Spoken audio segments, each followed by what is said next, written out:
हेडलाईन्सचे प्रायोजक आहे NBC bearings, लांब पळण्यासाठी। इस्लामचे धर्मप्रचारक मुफ्ती सलमान अझहरी यांना अटक। 31 जानेवारीला जुनागडमध्ये प्रक्षोभक भाषण केल्याप्रकरणी गुजरात एटीएसची कारवाई।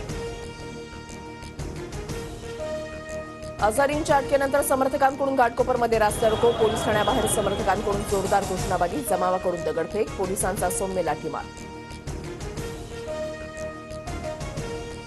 अब की बार भाजपा तडीपार, हाच राज्याचा नारा असायला हवा। उद्धव ठाकरेंची कणकवलीमधून भाजपवर टीका। शेवटची निवडणूक म्हणून बारामतीमध्ये काही जण भावनिक करतील, मात्र त्यांची खरंच शेवटची निवडणूक कधी येईल हे माहिती नाही। अजित पवारांचं बारामतीमध्ये विधान।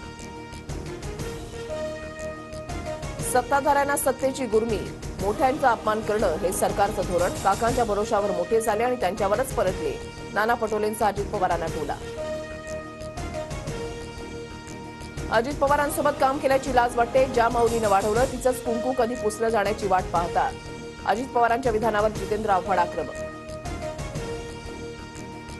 सरकारमध्येच गँगवॉर घडल्यानंतर जे टरबूज होते ते आता चिराड झाले। पुढी घालून गेलेल्या करामती स्वतःवरच उलटल्या। गणपत गायकवाडांच्या घटनेवरून ठाकरेंचा फडणवीसांवर हल्लाबोल। राज्य मंडळाची दुपारी 12 वाजता बैठक, सह्याद्री अतिथीगृहावर बैठकीचं आयोजन। राज्यामध्ये चर्चा होणार। उद्धव ठाकरेंच्या कोकण दौऱ्याचा आज दुसरा दिवस। ठाकरे आज राजापूरमधील शिवसैनिकांशी संवाद साधणार, रत्नागिरीमध्ये सभाही घेणार।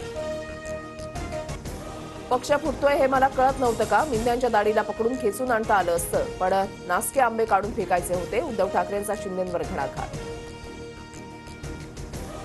नाव घ्यायचं होतं, वैभव नाईकांचा उल्लेख झाला उद्धव ठाकरेंचा। वैभव म्हणण्याऐवजी भास्कर जाधवांकडून 3 वेळा उद्धव असा उल्लेख।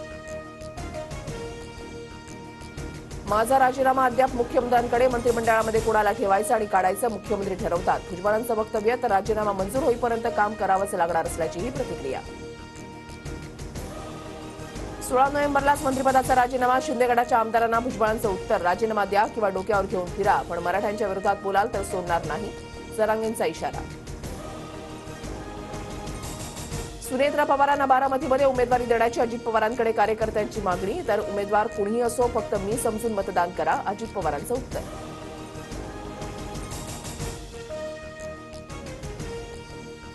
विधानसभा अध्यक्षांच्या निकालाविरोधात आज सुप्रीम कोर्टामध्ये याचिका मेन्शन केली जाणार। सुनावणी घेऊन कोर्टानं लवकरात लवकर निकाल द्यावा, ठाकरे गट मेन्शन करणार।